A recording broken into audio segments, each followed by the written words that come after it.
Hello, ladies. Hi. Thanks for being here. Thank you for having us. Well, this is a great story. It's such a great story. Okay, so it must feel really good to be adopted. Yes, it does. So the feeling of being adopted to me was like beyond explainable. It was something that I always wanted my entire life. So for it to finally happen was just, I can't even explain right now how I felt that day. You're 19 now? 19, I'll be 20 in September. And you were 19 when you were adopted? Yes, a month ago. You go 19 years without having a family, and I mean, look at this. This is amazing. Let's start from the beginning. Monyay, you've been in foster care your whole life. Yes. Right? And when did you meet Leah? So I met Leah when I was about 13 years old. She became my adoption specialist. My case got switched from reunification to adoption. No, I did not want to be adopted. So when I met her, I didn't like her. I didn't want to have anything to do with her. But over time, I got to know her and, you know, got used to her.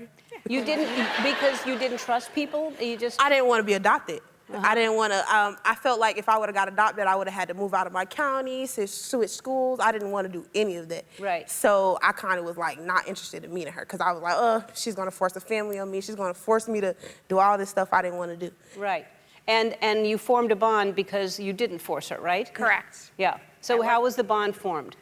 Well, the first 3 months were really rough, and I just kind of told her, look, I'm going to take this at your speed. I'll do whatever you want. You know, if you want to stay in county, you want to be out of county, but close, you just tell me. I won't force you to do anything. And then she just kind of opened up.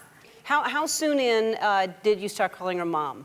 When I was about 16 years old, so that was a few years after knowing her and having her around. She was hands-on in my life. Like, it didn't matter. Even when she switched from being my caseworker, she became my mentor. So she stood by my side. She was monitoring everything I was doing. I danced through high school, so she was entertaining me in that. Like, she supported me in everything. So I felt like I deserved to call her mom because she played that mom role. Even though they didn't allow her to be my mom, she still played my mom role. Right. And when you're saying they didn't allow her because of your job, you weren't able to adopt her. Correct. So how did you change that?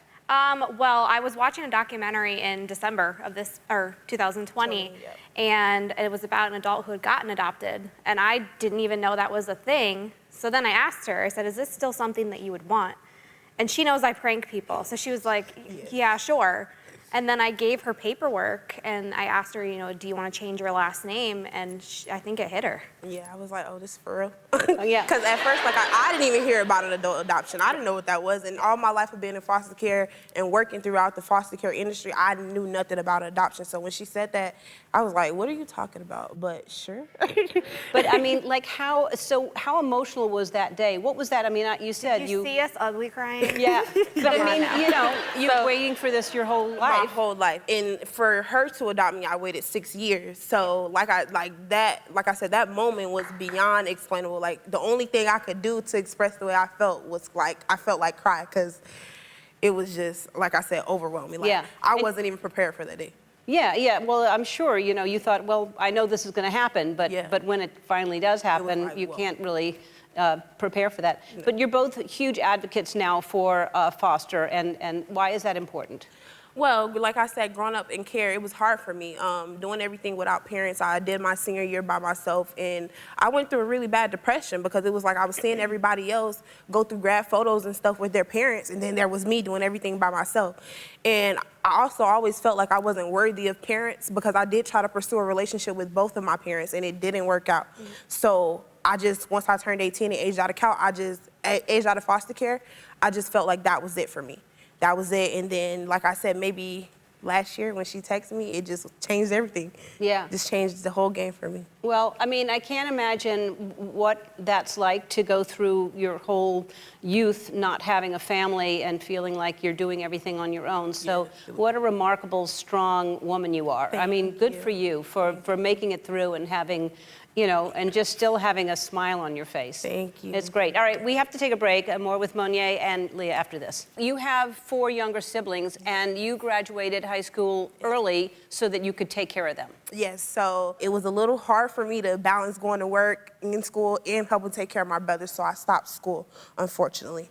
But yeah, I do play a big role in my brother's life. All four of That's them. great that you're still, and that they're lucky that they have you. That's amazing. Yes. So you're working at a daycare center. Yes. You're raising money. You're trying to save money to start go back to school. Go back to school. What do you want to do? I want to work in early childhood education. I want to finish my education in that, and then I want to, after I graduate, work at a school or maybe continue to work at the daycare, but I also want to open my own daycare. I mean, not daycare, I'm sorry, group home. Wow. Yes. So, all right, so you're going back to school. We got you some school supplies. Oh, thank you. Okay, so there's a backpack that has all kinds of school supplies in it. You have some notebooks, some different things in there.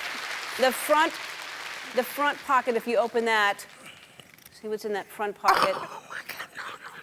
Shutterfly loves helping amazing people like you, so they know you've been saving to buy a car. They're going to give you a brand new 2021 Kia K5.